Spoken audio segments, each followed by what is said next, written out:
1971 সালের মুক্তিযোদ্ধাদের আমি সম্মান জানাই, কেননা তাদের আত্মত্যাগ না থাকলে বাংলাদেশ আজ স্বাধীন বাংলাদেশে পরিণত হতো না। কিন্তু দীর্ঘ 53 বছর পরেও তাদের নয়, তাদের ছেলেমেয়েদের নয়, তাদের নাতি নাতনিদের জন্য চাকরির আসন বরাদ্দ করে রাখতে হবে। এটা কি ধরনের আইন? হ্যাঁ, কেউ যদি ভালো কাজ করে তার প্রতিদান অবশ্যই পাবেন, কিন্তু তিনিই পাবেন, তার ছেলে মেয়ে কিংবা নাতি নাতনি নয়। কিন্তু বাংলাদেশের সরকার শেখ হাসিনা এ কথাই বলছেন যে না, তার নাতি নাতনিরা চাকরি পাবে। আর এখানেই সাধারণ ছাত্র এবং শাসক শ্রেণীর গোলযোগ। সাধারণ ছাত্র সমাজ বলছে 30% মুক্তিযোদ্ধা কোটা থাকলে সাধারণ ছাত্র সমাজ থেকে বহু মেধা অকালেই ঝরে যায়, তাই তারা প্রতিবাদ জানায়। অপরপক্ষে শেখ হাসিনা তাদের রাজাকারের নাতিপুতি বলে অভিহিত করেন। হ্যাঁ, তারা রাজাকার, চাইতে গেল অধিকার আর হয়ে গেল রাজাকার। হয়তোবা কিছুজন ভাবতে পারেন আমার এই চ্যানেলে এই সমস্ত ভিডিও কেন। তাদের উদ্দেশ্যে বলে থাকি, ইসলাম কখনো অন্যায় সহ্য করে না, ইসলাম কখনো অন্যায়ের কাছে মাথা নত করে না। ইসলাম শুধুমাত্র নামাজ রোজায় বন্দী থাকে না, ইসলাম সবসময় চায় সমাজের ভালো করতে। আর আমার এই ভিডিও সেই অন্যায়ের বিরুদ্ধে রুখে দাঁড়ানোর জন্য, ঠিক যেমন কোটা আন্দোলনের প্রথম শহীদ আবু সাঈদের মতো, যিনি বুক চিতিয়ে পুলিশের গুলি খেতেও দ্বিধাবোধ করেননি। আপনার মতামত জানাতে একটি কমেন্ট করবেন এবং কোটা আন্দোলনের বিস্তারিত কিছু যাতে সবাই জানতে পারে ভিডিওটি শেয়ার করবেন এবং লাইক করতেও ভুলবেন না। 2024-এর কোটা সংস্কার আন্দোলন হল বাংলাদেশে সব ধরনের সরকারি চাকরির ক্ষেত্রে কোটার ভিত্তিতে নিয়োগের প্রচলিত ব্যবস্থার সংস্কারের দাবিতে সংঘটিত একটি আন্দোলন। 2024 সালের 5ই জুন বাংলাদেশ সুপ্রিম কোর্টের হাইকোর্ট বিভাগ কর্তৃক 2018 সালের 4 অক্টোবর সরকারি চাকরিতে নারী কোটা 10%, মুক্তিযোদ্ধা কোটা 30% এবং জেলা কোটা 10% বাতিল করে সরকার কর্তৃক জারি করা পরিপত্র অবৈধ ঘোষণা করার পর কোটা পদ্ধতির সংস্কার আন্দোলন 2024 সালে নতুনভাবে আলোচনায় আসে। 2018 সালের কোটা সংস্কার আন্দোলনের পরিপ্রেক্ষিতে উক্ত পরিপত্রটি জারি করা হয়েছিল। শুরুতে আন্দোলন সভা সমাবেশের মধ্যে স্থির থাকলেও 14 জুলাই প্রধানমন্ত্রী শেখ হাসিনা তার এক বক্তব্যে কোটা আন্দোলনকারীদের রাজাকারের নাতিপুতি হিসেবে অভিহিত করেন। প্রধানমন্ত্রীর বক্তব্যের প্রতিক্রিয়া হিসেবে আন্দোলনকারী শিক্ষার্থীরা ব্যঙ্গ করে, তুমি কে, আমি কে, রাজাকার, রাজাকার, কে বলেছে, কে বলেছে, স্বৈরাচার, স্বৈরাচার এবং চাইতে গেলাম অধিকার, হয়ে গেলাম রাজাকার স্লোগান দেয়। এর পরের দিন 15 জুলাই আওয়ামী লীগ ও সরকারের বিভিন্ন কর্মকর্তা, মন্ত্রী আন্দোলনকারী শিক্ষার্থীদের বিরুদ্ধে মুক্তিযোদ্ধার চেতনা নষ্ট করার অভিযোগ আনেন। একই দিন দেশের বিভিন্ন স্থানে ক্ষমতাসীন দল আওয়ামী লীগের ছাত্র সংগঠন ছাত্রলীগের নেতৃত্বে শিক্ষার্থী ও আন্দোলনকারীদের উপর রড, লাঠি, হকি স্টিক, আগ্নেয়াস্ত্র নিয়ে হামলা করা হয়। একই সাথে পুলিশও লাঠি, রাবার বুলেট দিয়ে হামলা করে। প্রতিবাদে আন্দোলনকারীও তাদের দিকে ইটের টুকরো ছুঁড়ে ও উভয় পক্ষের মধ্যে সংঘর্ষ বাধে। এইসব ঘটনায় কয়েক হাজার শিক্ষার্থী ও আন্দোলনকারী আহত হওয়ার পাশাপাশি 25 জন নিহত হন। পটভূমি: 2018 সালে কোটা সংস্কারের জন্য চাকরি প্রত্যাশী ও সাধারণ শিক্ষার্থীরা বাংলাদেশ সাধারণ ছাত্র অধিকার সংরক্ষণ পরিষদের নেতৃত্বে 2018 সালের জানুয়ারি থেকে ধারাবাহিকভাবে বিক্ষোভ এবং মানববন্ধন কর্মসূচি পালন করে। লাগাতার আন্দোলনে সাধারণ শিক্ষার্থীদের অংশগ্রহণের ফলে প্রথম ও দ্বিতীয় শ্রেণীর সরকারি চাকরিতে 46 বছর ধরে চলা কোটা ব্যবস্থা বাতিল ঘোষণা করে সরকার। 2018 সালের 4 অক্টোবর সরকারি চাকরিতে নারী কোটা 10%, মুক্তিযোদ্ধা কোটা 30% এবং জেলা কোটা 10% বাতিল করে সরকার একটি পরিপত্র জারি করে। এই পরিপত্রের বৈধতা চ্যালেঞ্জ করে 2021 সালে ওহিদুল ইসলাম সহ 7 জন মুক্তিযোদ্ধার সন্তান হাইকোর্টে রিট আবেদন করেন। 2024 সালের 5 জুন বিচারপতি KM কামরুল কাদের ও বিচারপতি খিজির হায়াতের হাইকোর্ট বেঞ্চ এই পরিপত্র বাতিল করে দেন। রায় প্রকাশিত হওয়ার পর বিভিন্ন বিশ্ববিদ্যালয়ের শিক্ষার্থীরা কোটা সংস্কারের দাবিতে একত্রিত হন। প্রথম দিকে আন্দোলন শুরু হওয়ার পর ঈদ ও গ্রীষ্মকালীন ছুটির কারণে আন্দোলন পিছিয়ে দেওয়া হয়। ছুটি শেষে পুনরায় শান্তিপূর্ণভাবে আন্দোলন শুরু হলেও ক্রমে এটি ব্যাপক আকার ধারণ করে। ঢাকা বিশ্ববিদ্যালয়, জগন্নাথ বিশ্ববিদ্যালয়, বঙ্গবন্ধু শেখ মুজিবুর রহমান মেরিটাইম বিশ্ববিদ্যালয়, জাহাঙ্গীরনগর বিশ্ববিদ্যালয়, চট্টগ্রাম বিশ্ববিদ্যালয়, রাজশাহী বিশ্ববিদ্যালয়, কুমিল্লা বিশ্ববিদ্যালয়, ইসলামী বিশ্ববিদ্যালয়, নর্থ সাউথ বিশ্ববিদ্যালয়, ব্ল্যাক বিশ্ববিদ্যালয়, ইন্ডিপেন্ডেন্ট বিশ্ববিদ্যালয় বাংলাদেশ সহ অন্যান্য সরকারি ও বেসরকারি শিক্ষা প্রতিষ্ঠানের শিক্ষার্থীরা আন্দোলনে যোগ দেন। বৈষম্য বিরোধী ছাত্র আন্দোলনের ব্যানারে শিক্ষার্থীরা বাংলা ব্লকেড নামে অবরোধ কর্মসূচি পালন শুরু করেন। আন্দোলন চলাকালীন সময়েই 10 জুলাই মুক্তিযোদ্ধা কোটা বাতিল করে হাইকোর্টে দেয়া রায়ে আপিল বিভাগ 4 সপ্তাহের জন্য স্থিতাবস্থা জারি করে। আদালতের রায়ের প্রতিক্রিয়ায় আন্দোলনের সাথে আদালতের কোনো সম্পর্ক নেই দাবি করে শিক্ষার্থীরা বলেছেন তারা সরকারের কাছে কোটা সমস্যার চূড়ান্ত সমাধান চাইছেন। সংগঠন বিবিসি বাংলার প্রতিবেদন অনুযায়ী শিক্ষার্থীদের ঐক্যবদ্ধ করতে সামাজিক যোগাযোগ মাধ্যমের অবদান আছে। পরবর্তীতে তারা একটি সমন্বয় কমিটি, আহ্বায়ক কমিটি ও কেন্দ্রীয় কমিটি নির্বাচন করে, যাদের নির্দেশে বৈষম্য বিরোধী ছাত্র আন্দোলন সংগঠনের সদস্যরা আরও শিক্ষার্থীদের আন্দোলনে যোগ দেওয়াতে ক্যাম্পাসগুলোতে বিভিন্নভাবে প্রচারণা চালায়। সংগঠনের এক সমন্বয়ের মতে তাদের সংগঠনে কোনো একক উচ্চতম নেতা নেই। আগের কোটা সংস্কার আন্দোলনের কর্মী ও বিভিন্ন ছাত্র সংগঠনের সদস্যগণ সমন্বয় কমিটিতে রয়েছে। আন্দোলনের প্রয়োজনে বিতর্ক এড়াতে যে কোনো রাজনৈতিক ছাত্র অঙ্গ সংগঠনের সদস্যদের এই আন্দোলনে যোগ দেওয়া থেকে বিরত রাখা হয়েছে। দাবি বৈষম্য বিরোধী ছাত্র আন্দোলন সংগঠন নিম্নের দাবিগুলো সরকারের কাছে তুলে ধরেছে। 1. সরকারি চাকরিতে কার্যকর বর্তমান কোটা পদ্ধতি বাতিল। 2. অনগ্রসর গোষ্ঠী ও বিশেষ চাহিদা সম্পন্ন ব্যক্তিদের ন্যায্য হারে কোটা প্রদান করা। 3. কোটা সর্বোচ্চ 5% পর্যায়ে নামিয়ে সংসদে নতুন আইন পাশ করা। ঘটনা প্রবাহ 10 জুলাই এই দিন ঢাকা বিশ্ববিদ্যালয়ের শিক্ষার্থীরা কেন্দ্রীয় গ্রন্থাগারের সামনে জড়ো হয়ে শাহবাগে গিয়ে স্থানটি অবরোধ করে। আইন শৃঙ্খলা বাহিনীর সদস্যরা শিক্ষার্থীদের সামনে ব্যারিকেড দিয়ে অবস্থান করে। দুপুরে জানা যায় কোটা ব্যবস্থা বাতিল করে হাইকোর্টের দেয়া রায়ে 4 সপ্তাহ স্থিতাবস্থা দেয়া হয়েছে। প্রধান বিচারপতি শিক্ষার্থীদের ফিরে যাওয়ার অনুরোধ করেন। ঢাকার বিভিন্ন স্থানে অবরোধের কারণে ঢাকার পরিবহন ব্যবস্থা স্থিমিত হয়ে আসে। দূরপাল্লার বাসগুলো আন্দোলনের কারণে বন্ধ হয়ে যায়। 11 জুলাই বিকেল 3টা থেকে শাহবাগ অবরোধের কথা থাকলেও বৃষ্টির ফলে শিক্ষার্থীরা শাহবাগে যাওয়ার পথে পুলিশের বাধাকে অতিক্রম করে 4:30টায় শুরু করে।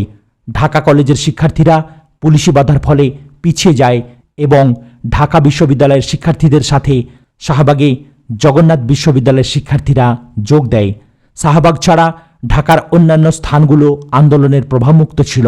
রাত 9টায় শিক্ষার্থীরা আন্দোলন শেষ করে তাদের উপর পুলিশি হামলার প্রতিবাদে 12 জুলাইয়ে বিক্ষোভ মিছিল ও সমাবেশের ঘোষণা দেয়। এদিন কুমিল্লা বিশ্ববিদ্যালয়ের শিক্ষার্থীদের উপর পুলিশ হামলা করে। 12 জুলাই এদিন বিকেল 5টায় শিক্ষার্থীরা প্রশাসনের সতর্কবাণী উপেক্ষা করে শাহবাগে জড়ো হয়ে অবরোধ করে। এই দিনে কুমিল্লা ভিক্টোরিয়া কলেজে শিক্ষার্থীরা আন্দোলন করতে থাকলে ছাত্রলীগের একদল কর্মী আক্রমণ করে বসে। এ সময় সে অবস্থায় ভিডিও করায় কলেজের এক শিক্ষার্থীকে তুলে হলে নিয়ে বেধড়ক মারধর করে ছাত্রলীগের কর্মীরা। 13 জুলাই রাজশাহীতে রেলপথ অবরোধ করে শিক্ষার্থীরা বিক্ষোভ করে। ঢাকায় ঢাবির শিক্ষার্থীরা সন্ধ্যায় সংবাদ সম্মেলন করেন। তারা অভিযোগ করেন মামলা দিয়ে শিক্ষার্থীদের আন্দোলনে বাধার চেষ্টা করা হচ্ছে। বগুড়া শহরের পৌর এডওয়ার্ড পার্কের শহীদ টিটু মিলনায়তনে পররাষ্ট্রমন্ত্রী ও আওয়ামী লীগের যুগ্ম সাধারণ সম্পাদক হাসান মাহমুদ বলেন, কোটা সরকার পুনর্বহাল করেনি। সরকার বরং শিক্ষার্থীদের দাবির পরিপ্রেক্ষিতে 2018 সালে কোটা বাতিল করেছিল। বাতিলের পর কোটাহীনভাবে সরকারি ও অন্যান্য চাকরিতে নিয়োগ হচ্ছে। হাইকোর্ট রায় দিয়েছে কোটা পুনর্বহালের জন্য। সুপ্রিম কোর্ট সেটি স্থগিত করেছে। বিষয়টি আদালতে বিচারাধীন। আদালতের রায়ের বিরুদ্ধে গিয়ে বা বিচারাধীন বিষয়ে সরকার কোনো সিদ্ধান্ত দিতে পারে না। তাহলে আদালত অবমাননা হবে। এসব বুঝেও যারা জনভোগান্তি ঘটাচ্ছেন সেই ভোগান্তি যাতে না ঘটে সেজন্য সরকার যথাযথ ব্যবস্থা নিতে বদ্ধপরিকর এবং আশা করব শিক্ষার্থীরা সুপ্রিম কোর্টের রায় পর্যন্ত অপেক্ষা করবেন। 14 জুলাই আন্দোলনরত শিক্ষার্থীরা ঢাকায় গণপদযাত্রা করে রাষ্ট্রপতি মোহাম্মদ শাহাবুদ্দিন বরাবর স্মারকলিপি প্রদান করে। কোটা সংস্কার আন্দোলন নিয়ে সংবাদ সম্মেলনে বাংলাদেশের প্রধানমন্ত্রীর দেয়া বক্তব্যের প্রতিবাদে মধ্যরাতে শিক্ষার্থীরা ঢাকা বিশ্ববিদ্যালয়ের ক্যাম্পাস এলাকায় বিক্ষোভ করে। রোকেয়া হলে ছাত্রীরাও তালা ভেঙে বেরিয়ে আসেন। সরকার ঢাকা বিশ্ববিদ্যালয় এলাকায় 4G নেটওয়ার্ক বন্ধ করে দিতে অপারেটরদের নির্দেশনা দেন। চট্টগ্রামে রাত 11:30টার দিকে চট্টগ্রাম বিশ্ববিদ্যালয়ের আন্দোলনকারীদের উপর হামলা চালায় ছাত্রলীগের নেতাকর্মীরা। 15 জুলাই কোটা আন্দোলনকে কেন্দ্র করে ঢাকা বিশ্ববিদ্যালয়ের বিজয় 71 হল, সূর্য সেন হল ও ক্যাম্পাসের বেশ কয়েকটি জায়গায় আন্দোলনরত শিক্ষার্থীদের সঙ্গে ছাত্রলীগের ধাওয়া পাল্টা ধাওয়া হয়। এতে বেশ কয়েকজন আন্দোলনকারী শিক্ষার্থী আহত হয়। তাদের ঢাকা মেডিকেল কলেজ হাসপাতালে পাঠানো হয়। ঢাকা বিশ্ববিদ্যালয়ের ক্যাম্পাসে কোটা সংস্কারের দাবিতে শিক্ষার্থীদের আন্দোলনে হামলা করে ছাত্রলীগ। এতে শতাধিক ছাত্রের আহত হওয়ার ঘটনা ঘটে। আন্দোলনকারীদের মতে এই সংখ্যা 200-এর বেশি। 15 জুলাই বিকেলে পাল্টাপাল্টি কর্মসূচির কারণে ক্যাম্পাসে সংঘাত ছড়িয়ে পড়ে। এতে বেশ কয়েকজন আহত হওয়ার খবর পাওয়া যায়। বেশ কয়েকজন শিক্ষার্থীকে আহত অবস্থায় মেডিকেলের দিকে নিয়ে যেতে দেখা যায়। এ সময় ছাত্রলীগের নেতাকর্মীদের হাতে রড, লাঠি, হকি স্টিক সহ বিভিন্ন অস্ত্র দেখা যায়। হেলমেট পরিহিত একদল তরুণকেও আক্রমণাত্মক ভূমিকায় দেখা যায়। আন্দোলনরত শিক্ষার্থীদের অনেকে এ সময় আশপাশের ভবনে আশ্রয় নেন। বিকেল 3টার দিকে এ ঘটনা ঘটে। বিকাল 2:30টার দিকে আন্দোলনকারীদের মিছিলকে কেন্দ্র করে ধাওয়া পাল্টা ধাওয়ার সূত্রপাত হয়। প্রত্যক্ষদর্শীরা জানান, দুপুর 3টার দিকে বিজয় 71 হলের সামনে মাইকিং করতে শুরু করলে শাখা ছাত্রলীগের নেতাকর্মীরা তাদের ধাওয়া দেন। এরপর কোটা আন্দোলনকারী শিক্ষার্থীরাও ছাত্রলীগ নেতাকর্মীদের পাল্টা ধাওয়া দেন। অপরদিকে সূর্য সেন হলের আশপাশেও হামলা থেকে ধাওয়া পাল্টা ধাওয়ার ঘটনা ঘটে। বিকেল 5:30টার পরও শহীদুল্লাহ হলের সামনে থেকে ঢাকা মেডিকেল কলেজের সামনের এলাকায় আন্দোলনকারী শিক্ষার্থী ও ছাত্রলীগের নেতাকর্মীদের ধাওয়া পাল্টা ধাওয়া চলে। আন্দোলনকারীরা সরে যাওয়ার পর ছাত্রলীগের নেতাকর্মীদের রড ও লাঠি নিয়ে মিছিল করতে দেখা যায়। এর আগে দুপুরে ঢাকা বিশ্ববিদ্যালয়ের রাজু ভাস্কর্যের সামনে শিক্ষার্থীরা বিক্ষোভ করে। আন্দোলনরত শিক্ষার্থীরা বলেন, আন্দোলনকারীদের উদ্দেশ্য করে প্রধানমন্ত্রী শেখ হাসিনার দেওয়া বক্তব্য অপমানজনক। এই বক্তব্য আন্দোলনরত সাধারণ শিক্ষার্থীদের ক্ষুব্ধ করেছে। বৈষম্য বিরোধী ছাত্র আন্দোলনের অন্যতম সমন্বয়ক নাহিদ ইসলাম বলেন, গতরাতে বিক্ষোভ করে আমরা সোমবার 12টায় প্রধানমন্ত্রীকে তার বক্তব্য প্রত্যাহারের দাবি জানিয়েছিলাম। প্রত্যাহার না হওয়ায় আমরা রাস্তায় নেমেছি। আন্দোলনরত শিক্ষার্থীরা বলেন, কোটা সংস্কারে সরকারকে দেয়া দাবি না মানা পর্যন্ত তাদের এই আন্দোলন অব্যাহত থাকবে। ঢাকা বিশ্ববিদ্যালয় এলাকায় দুপুর 12টা থেকেই ঢাকা বিশ্ববিদ্যালয় সহ বিভিন্ন এলাকা থেকে শিক্ষার্থীরা রাজু ভাস্কর্যের সামনে জড়ো হতে থাকে। এই আন্দোলনকে ঘিরে শাহবাগ সহ আশপাশের রাস্তায় জল কামান সহ বিপুল সংখ্যক পুলিশ অবস্থান নেয়। ঢাকা বিশ্ববিদ্যালয়ে আন্দোলনকারীদের উপর ছাত্রলীগের হামলা, মারধর ও সংঘর্ষের ঘটনায় আহত অন্তত 297 জন ঢাকা মেডিকেল কলেজ হাসপাতালে চিকিৎসা নেন। আহত শিক্ষার্থীদের যারা ঢাকা মেডিকেলে নিয়ে গেছেন তাদের সেখান থেকে ধাওয়া দিয়ে বের করে দেন ছাত্রলীগের নেতাকর্মীরা। এরপর ঢাকা মেডিকেলের সামনের সড়কে ছাত্রলীগ নেতাকর্মীদের সঙ্গে আন্দোলনকারী শিক্ষার্থীদের পাল্টাপাল্টি ধাওয়া ও ইটপাটকেল নিক্ষেপের ঘটনা ঘটে। সন্ধ্যা 7:15টার দিকে লাঠি সোঁটা নিয়ে 20-25 জন ছাত্রলীগ নেতাকর্মী হাসপাতালের ইমার্জেন্সিতে ঢুকে পড়ে। এ সময় চিকিৎসাধীন আহতদের সঙ্গে থাকা শিক্ষার্থীদের উপর হামলা করে ছাত্রলীগ। ঢাকা বিশ্ববিদ্যালয়ের বিভিন্ন হলে 15 জুলাই সোমবার রাত 10টার পর থেকে শিক্ষার্থীদের মুঠোফোন তল্লাশি ও মারধর করে। স্যার AF রহমান হল, বিজয় 71 হল, মাস্টারদা সূর্য সেন হল ও শহীদ সার্জেন্ট জহরুল হক হলে এমন ঘটনা ঘটেছে। শিক্ষার্থীরা কোটা আন্দোলনে যুক্ত কিনা তা দেখতে শিক্ষার্থীদের মুঠোফোন তল্লাশি করা হয়েছে। আন্দোলনে যুক্ততা পেলেই মারধর করা হয়েছে। 16 জুলাই জাহাঙ্গীরনগর বিশ্ববিদ্যালয়ের কোটা সংস্কার আন্দোলনকারীরা ছাত্রলীগের হামলার ভয়ে উপাচার্যের বাসভবনের ভিতরে আশ্রয় নেন। রাত 2:15টার দিকে ছাত্রলীগের নেতাকর্মীরা সেখানে ঢুকে আন্দোলনকারী শিক্ষার্থীদের মারধর করে। এর আগে রাত 12টার পর আন্দোলনকারী শিক্ষার্থীদের উপর হামলা হয়। এতে বহিরাগত ছাত্রলীগের 1.5 শতাধিক নেতাকর্মী অংশ নেন বলে অভিযোগ করেন শিক্ষার্থীরা। বিকেল 4টার দিকে চট্টগ্রামে ছাত্রলীগের সঙ্গে আন্দোলনকারীদের সংঘর্ষে 2 জন নিহত হয়েছেন, যার মধ্যে একজন চট্টগ্রামের কলেজের শিক্ষার্থী ও আরেকজন পথচারী। বিকেলে রাজধানীর ঢাকা কলেজের সামনে আন্দোলনকারী শিক্ষার্থীদের সঙ্গে যুবলীগ ও ছাত্রলীগের নেতাকর্মীদের সংঘর্ষের মধ্যে এক যুবক নিহত হন। পুলিশের নিউ মার্কেট অঞ্চলের জ্যেষ্ঠ সহকারী কমিশনার মোহাম্মদ রিফাতুল ইসলাম বলেন, বিকেলে ঢাকা কলেজের সামনের রাস্তায় একজন লোককে এক ব্যক্তিকে পেটাতে দেখেছেন তারা। পরে শুনেছেন তিনি ঢাকা মেডিকেলে মারা গেছেন। রাতে বৈষম্য বিরোধী ছাত্র আন্দোলন নিহতদের স্মরণে 17 জুলাই গায়েবানা জানাজা ও কফিন মিছিল আয়োজনের ঘোষণা দেয়। এক বার্তায় তারা জানান, মঙ্গলবার পুলিশ ও ছাত্রলীগের যৌথ হামলা ও গুলিবর্ষণে শহীদ ভাইদের জন্য 17 জুলাই দুপুর 2টায় রাজু ভাস্কর্যের পাদদেশে গায়েবানা জানাজা ও কফিন মিছিল হবে। 17 জুলাই সকাল 10টার মধ্যে ঢাকা বিশ্ববিদ্যালয়ের সব হলের নিয়ন্ত্রণ শিক্ষার্থীদের হাতে। হল ছাড়ল ছাত্রলীগ নেতাকর্মীরা। সকল হলের প্রক্টরদের ক্ষেত্রে ছাত্র রাজনীতি নিষিদ্ধের নোটিশ নিয়েছে শিক্ষার্থীরা। সন্ধ্যা 7টার দিকে আন্দোলনকারীদেরকে পুলিশ আক্রমণ করে এবং পুলিশের শর্টগানের গুলিতে 6 জন আহত হন। ফলে আন্দোলনকারীরা মেয়র হানিফ উড়াল সড়কের কাজলা অংশের টোল প্লাজায় আগুন ধরিয়ে দেন। সড়কের শনির আখড়া ও কাজলার মধ্যবর্তী স্থানে অন্তত 20 জায়গায় মধ্যরাত পর্যন্ত আগুন জ্বলছে। রাত 12টার দিকে রাতে বাসায় ফেরার পথে সিয়াম নামের এক তরুণ যাত্রাবাড়িতে হানিফ ফ্লাওয়ারে সংঘর্ষ চলাকালে গুলিবিদ্ধ হয়ে মৃত্যুবরণ করেন।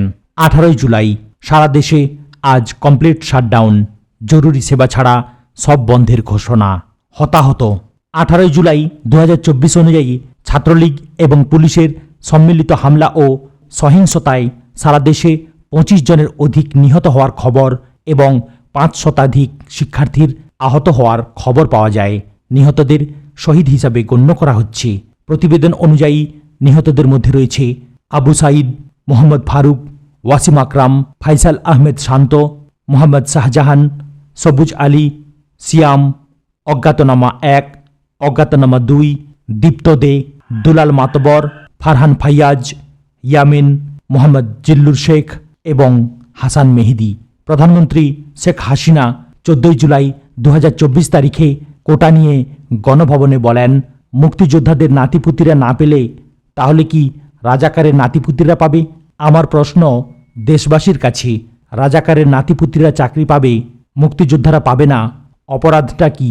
প্রধানমন্ত্রীর বক্তব্যের প্রতিক্রিয়া হিসেবে শিক্ষার্থীরা ব্যঙ্গ করে, তুমি কে, আমি কে, রাজাকার, রাজাকার কে বলেছে, কে বলেছে, স্বৈরাচার, স্বৈরাচার এবং চাইতে গেলাম অধিকার, হয়ে গেলাম রাজাকার স্লোগান ব্যবহার করা শুরু করে। আন্দোলনরত শিক্ষার্থীরা বলেন, আন্দোলনকারীদের উদ্দেশ্য করে প্রধানমন্ত্রী শেখ হাসিনার দেওয়া বক্তব্য অপমানজনক। এই বক্তব্য আন্দোলনরত সাধারণ শিক্ষার্থীদের ক্ষুব্ধ করেছে। 15 জুলাই ছাত্রলীগের সভাপতি সাদ্দাম হোসেন আন্দোলনকারীদের তাদের শেষ দেখিয়ে ছাড়ব বলে হুঙ্কার দেন। বিক্ষোভকারীদের উদ্দেশ্যে সমাজ কল্যাণমন্ত্রী দীপু মনি বলেন, যারা নিজেদেরকে রাজাকার বলে পরিচয় দেয় তাদের মুক্তিযুদ্ধের শহীদের রক্তস্নাত লাল সবুজের পতাকা হাতে নিয়ে বা সে পতাকা কপালে বেঁধে নিয়ে মিছিল করবার কোনো অধিকার থাকতে পারে না। এই ঘটনাগুলোর কারণেই প্রধানমন্ত্রী বিক্ষোভকারীদের শিক্ষা নিয়ে প্রশ্ন তোলেন এবং তাদের আচরণকে অত্যন্ত দুঃখজনক বলে অভিহিত করেন। 2024 সালের 13 জুলাই 10 মিনিট স্কুলের প্রতিষ্ঠাতা আয়মান সাদিক আন্দোলনরত শিক্ষার্থীদের সাথে একাত্মতা প্রকাশ করে ফেসবুকে পোস্ট দেন। 14 জুলাই ঢাবিতে আন্দোলনরত শিক্ষার্থীদের উপর ছাত্রলীগের সশস্ত্র হামলার পর তিনি লেখেন, রক্তাক্ত ঢাকা বিশ্ববিদ্যালয়ে আমার ক্যাম্পাসে রক্ত কেন? প্রতিবাদ জানাই। আয়মান সাদিক, প্রধান নির্বাহী কর্মকর্তা, 10 মিনিট স্কুল। প্রতিক্রিয়া অভ্যন্তরীণ। বাংলাদেশ জাতীয়তাবাদী দল বিএনপি আন্দোলনকারীদের উপর ছাত্রলীগের হামলার নিন্দা জানায়। দলটির রাজনীতিবিদ আমির খসরু মাহমুদ চৌধুরী বলেন, সরকার শিক্ষার্থীদের রাজাকার আখ্যা দিয়ে তাদের অধিকার থেকে বঞ্চিত করার চেষ্টা করছে। 16 জুলাই গণমাধ্যমে পাঠানো এক বিবৃতিতে দেশের 114 বিশিষ্ট নাগরিক আন্দোলনকারীদের উপর হামলার নিন্দা জানান ও শাস্তির দাবি করেন। ঢাকার পুরানা পল্টন মোড়ে আয়োজিত এক সমাবেশে বাম গণতান্ত্রিক জোটের রাজনীতিবিদরাও নিন্দা জানান ও বলেন, কোটা ব্যবস্থার যুক্তিসঙ্গত সংস্কারের দাবি মানার ঘোষণার পরিবর্তে সরকার উস্কানিমূলক বক্তব্য দিচ্ছে। ট্রান্সপারেন্সি ইন্টারন্যাশনাল বাংলাদেশও এই ঘটনার নিন্দা জানায়। দৈনিক প্রথম আলোর ব্যবস্থাপক, সম্পাদক ও সাহিত্যিক আনিসুল হক 17 জুলাইতে তার প্রকাশিত এক কলমে লিখেন, সবাই যেখানে সংস্কার চায় সেখানে এত রক্ত কেন? এই দিন সন্ধ্যায় ঢাকাস্থ মার্কিন দূতাবাস বাংলাদেশে অবস্থান করা যুক্তরাষ্ট্রের নাগরিকদের চলাচলের ক্ষেত্রে বিশেষ করে পাবলিক বিশ্ববিদ্যালয় এলাকাগুলোতে একই সাথে 18 জুলাই সাধারণ মানুষের জন্য দূতাবাস বন্ধ রাখার ঘোষণা দেয়। আন্তর্জাতিক 15 জুলাই 2024 তারিখে মার্কিন যুক্তরাষ্ট্রের পররাষ্ট্র দপ্তরের মুখপাত্র ম্যাথিউ মিলার 2 জন কোটা বিরোধী বিক্ষোভকারীর মৃত্যু দাবি করে ছাত্রলীগের বিক্ষোভকারীদের উপর হামলার নিন্দা করেন। পরদিন 15 জুলাই বাংলাদেশের পররাষ্ট্র মন্ত্রণালয়ের মুখপাত্র সেহেলি শাহরিন এই মন্তব্যকে ভিত্তিহীন উল্লেখ করে নিন্দা করেন।